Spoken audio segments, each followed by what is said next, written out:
नमस्कार, मी सागर जोशी. TV9 मराठीमध्ये आपलं स्वागत आणि बातमीपत्रात आता घेणार आहोत गावखेड्यासह इतरही महत्त्वाच्या बातम्यांचा वेगवान आढावा. 36 जिल्हे 72 बातम्यांमधून. जळगावच्या 40 गावामध्ये मनसेच्या उपजिल्हाध्यक्षासह कार्यकर्त्यांचा भाजपमध्ये प्रवेश. विधानसभेच्या तोंडावर अनेक कार्यकर्त्यांचा भाजपात प्रवेश. सुजय विखे संगमनेरमध्ये येत असतील तर स्वागतच, तर फक्त मीच नाही, संगमनेर तालुक्यातील सर्व जनता त्यांचं स्वागत करायला तयार. थोरात यांच्याकडून सुजय विखेंना मिश्किल टोला. संगमनेर आणि श्रीरामपूरची जागा काँग्रेसची, बाळासाहेब थोरात यांचा दावा. तर अकोले, शिर्डी, श्रीगोंदा, नगर या जागांसाठी देखील काँग्रेस आग्रही असल्याचं थोरात यांचं वक्तव्य. लोकशाहीर अण्णाभाऊ साठे यांच्या सांगलीच्या वाटेगाव इथल्या स्मारकाला आमदार रोहित पवार यांनी भेट दिली. साठे कुटुंबियांच्या शासन दरबारी प्रलंबित असलेल्या मागण्या सोडवण्याचं रोहित पवार यांचं आश्वासन.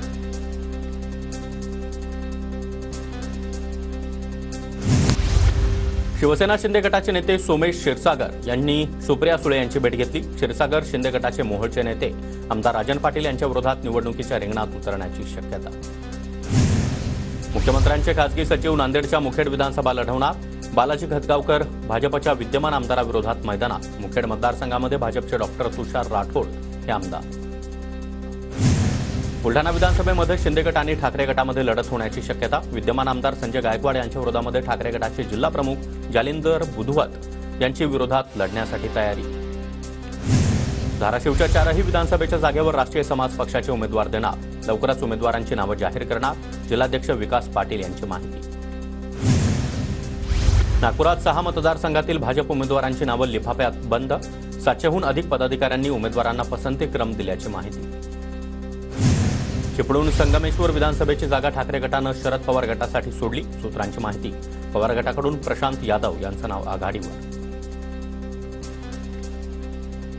कहो दिल से धनुभाव फिरसे, मुंडे समर्थकांकडून 4चाकी वाहनावर पोस्टर. ऋषिकेश सानप यांनी 4चाकी वाहनावर धनंजय मुंडेंचा पोस्टर लावला.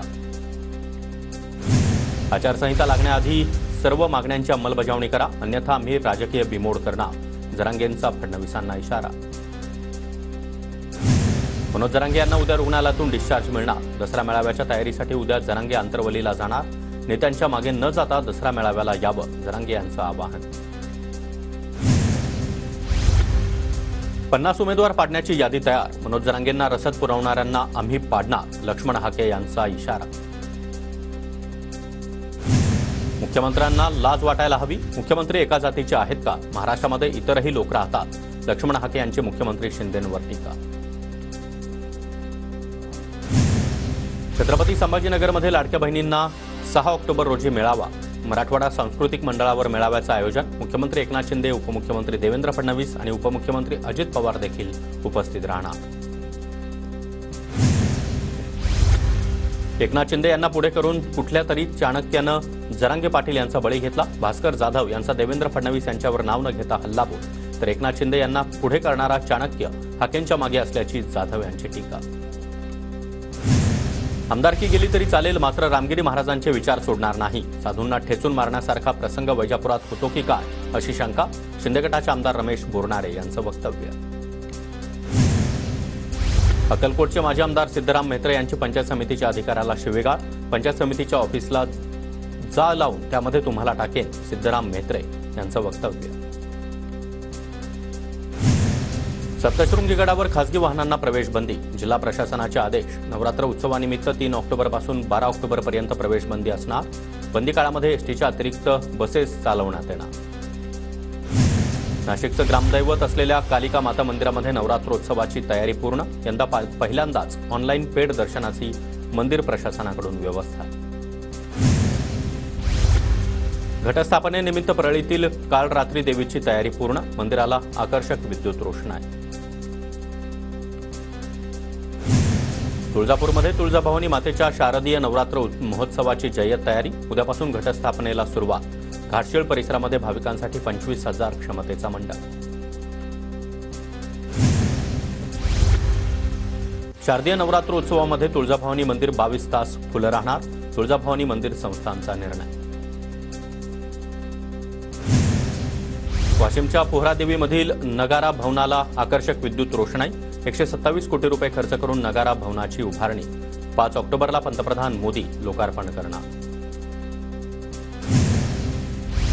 शारदीय नवरात्र उत्सवासाठी विरारचं जीवदानी मंदिर देखील सज्ज। मंदिरामध्ये येणाऱ्या भाविकांसाठी प्रशासनाकडून संपूर्ण तयारी।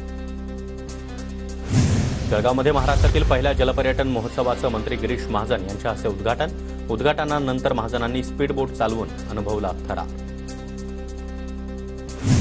क्रीडा आणि युवक कल्याण मंत्री संजय बनसोडे साईचरणी लीन। महायुतीचं सरकार राज्यामध्ये यावं, बनसोडे यांची साईबाबांच्या चरणी प्रार्थना। छत्रपती संभाजीनगर जिल्ह्यामधील वैजापूर तालुक्याच्या लोणी खुर्द या गावामध्ये 2 शेतकऱ्यांचं टॉवरवर चढून शोले स्टाईल आंदोलन। तातडीनं पीक विमा आणि नुकसान भरपाई मिळावी यासाठी आंदोलन। पंढरपूरमध्ये विविध मागण्यांसाठी प्रहार संघटना आक्रमक।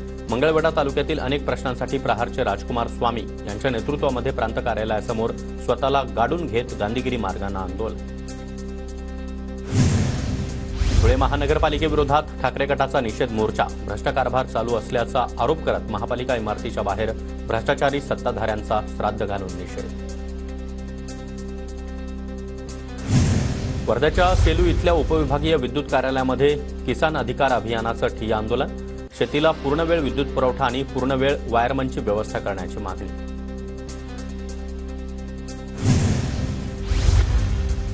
बीडच्या धारूरमध्ये सकल मातंग समाजाच्या वतीनं तहसील कार्यालयावर मोर्चा। साहित्यरत्न अण्णाभाऊ साठे यांना भारतरत्न पुरस्कार देण्याची मागणी। संभाजीनगरमध्ये पाणीपुरवठा योजना सुरू करण्याच्या मागणीसाठी रास्ता रोको। माजी महापौर नंदकुमार घोडेले यांच्या नेतृत्वामध्ये पैठण रोडवर ठाकरे गटाच्या वतीनं रास्ता रोको आंदोलन। बीडच्या परळीमधील शिरसाळा ग्रामपंचायतीमधील कर्मचाऱ्यांचं वेतन 20 महिन्यांपासून थकलं। कर्मचाऱ्यांचं 3 दिवसांपासून काम बंद आंदोलन।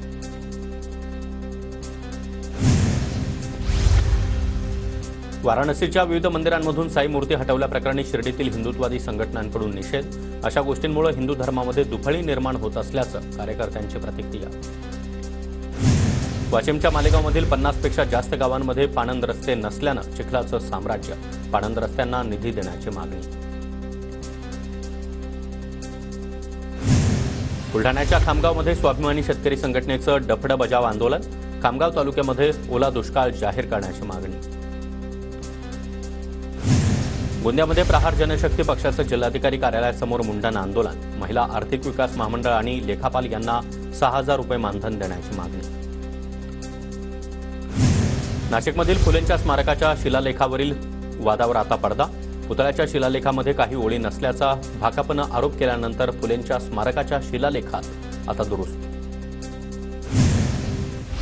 नांदेडच्या नेरली गावातील दूषित पाण्याच्या पुरवठ्याप्रकरणी नेरली गावातून बादलीनंतर वाडी इथं कर्तव्यावर असलेल्या ग्रामसेवका निलंबित। नेरली पदभार असताना पाणीपुरवठ्याच्या स्वच्छतेवर लक्ष न दिल्यानं तपासात समोर। अमरावती जिल्ह्यातील धारणी रुग्णालयामध्ये खासदार बळवंत वानखेडे यांची अचानक भेट। डॉक्टर गैरहजर असल्यानं वानखेडे संतापले।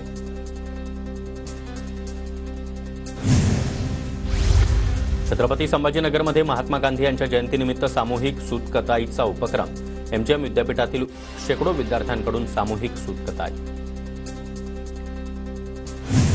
विरारमध्ये गांधी जयंतीनिमित्त स्वच्छता मोहिमेचं आयोजन। स्वच्छता मोहिमेमध्ये सामाजिक कार्यकर्ते आणि नागरिकांचा देखील मोठा सहभाग। पुण्याच्या जुन्नरमध्ये जागतिक पर्यटन दिनाच्या निमित्त शिवजन्मभूमी शाश्वत पर्यटन जत्रेचं आयोजन। या प्रसंगी किल्ले शिवनेरीचा माहितीपट प्रकाशित करण्यात आला। चंद्रपुरातील ताडोबा अंधारी व्याघ्र प्रकल्प आजपासून पर्यटकांसाठी खुला। पावसाळ्याचे 3 महिने ताडोबा व्याघ्र प्रकल्प पर्यटनासाठी बंद असतो। पावसाचा जोर कमी झाल्यानं आता ताडोबा व्याघ्र प्रकल्प आजपासून पुन्हा एकदा सुरू। वर्धा जिल्ह्यातील बोर व्याघ्र प्रकल्प सफारीला सुरुवात। पहिल्या दिवशी 3 जिप्सीमधून 18 पर्यटकांची सफारी।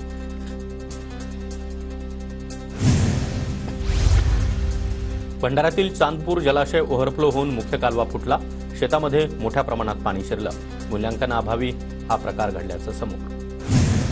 अमरावतीच्या शासकीय वैद्यकीय महाविद्यालयाचा मार्ग मोकळा। एमबीबीएसच्या प्रथम वर्षासाठी 100 प्रवेश क्षमतेला केंद्रीय आरोग्य मंत्रालयाची मंजुरी। 14 ऑक्टोबरपासून प्रवेश प्रक्रियेला सुरुवात होणार। हिंगोलीमध्ये शासकीय वैद्यकीय महाविद्यालयाला मंजुरी।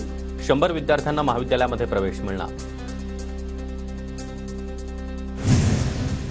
साताऱ्यातील शेंद्रे इथं मराठा लाईट इन्फंट्री बटालियनचा 58वा वर्धापन दिन संपन्न. कार्यक्रमामध्ये वीरमाता, वीरपत्नी आणि आजी माजी सैनिकांचा सन्मान. मराठवाड्यामध्ये पुढील 4 दिवस हलका पाऊस, प्रादेशिक हवामान खात्याची माहिती. तर कमाल तापमानामध्ये वाढ होणार. रत्नागिरी जिल्ह्यामध्ये पारा वाढला. उष्णतेमुळे कोकणवासी हैराण. तर 22 ते 26 अंशांवर असलेलं तापमान अचानक 32 ते 33 अंश सेल्सिअसवर. रत्नागिरीच्या लांजा शहरामध्ये जोरदार पावसाची हजेरी. अचानक आलेल्या पावसामुळे नागरिकांची तारांबळ. उकाड्यानं त्रस्त नागरिकांना गारव्यामुळे दिलासा. जळगावच्या भुसावळमधील हतनूर धरणाचा पाणीसाठा 89%. तापी पूर्णा नदी क्षेत्रामध्ये चांगला पाऊस झाल्यानं पाणी पातळीमध्ये वाढ. धरण क्षेत्रामध्ये सिंचनासह अनेक प्रश्न मिटले. जळगावच्या मुक्ताईनगर तालुक्यामध्ये चांगला पाऊस झाल्यानं परिसरातील तलाव 100% भरले. पाणी टंचाई आणि शेतकऱ्यांच्या पाण्याचा प्रश्न देखील मिटला.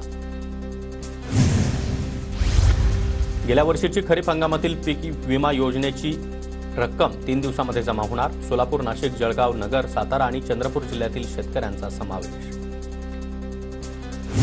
लातूर जिल्ह्यातल्या जळकोट तालुक्यामध्ये नव्यानं उभारण्यात आलेल्या तिरुका इथल्या बंधाऱ्याला गळती. नवीन दरवाजातून पाणी वाहू लागल्याची शेतकऱ्यांची अजित पवार यांच्याकडे तक्रार. परभणीच्या गंगाखेडमधील बांधकाम कामगारांना आमदार रत्नाकर गुट्टे यांच्या हस्ते सुरक्षा संचाचं वितरण. मोठ्या संख्येनं तालुक्यातील बांधकाम कामगारांची उपस्थिती. सिंधुदुर्गच्या दोडामार्ग केर भागामध्ये हत्तींचा हैदोस. भरवस्तीमधील माड बागायती आणि पोकळीच्या झाडांचं मोठं नुकसान. शेतकरी चिंतेत. वाशिम जिल्ह्यामध्ये वारंवार अतिवृष्टीमुळे पिकांचं अतोनात नुकसान. मात्र महसूल प्रशासनाचा जिल्ह्यातील 793 गावांची पैसेवारी 60 पैशांपेक्षा. शेतकरी आर्थिक मदतीपासून वंचित राहणार. अमरावतीमध्ये कृषी उत्पन्न बाजार समितीमध्ये हमीभावापेक्षा कमी दरामध्ये व्यापाऱ्यांकडून सोयाबीनची खरेदी सुरू.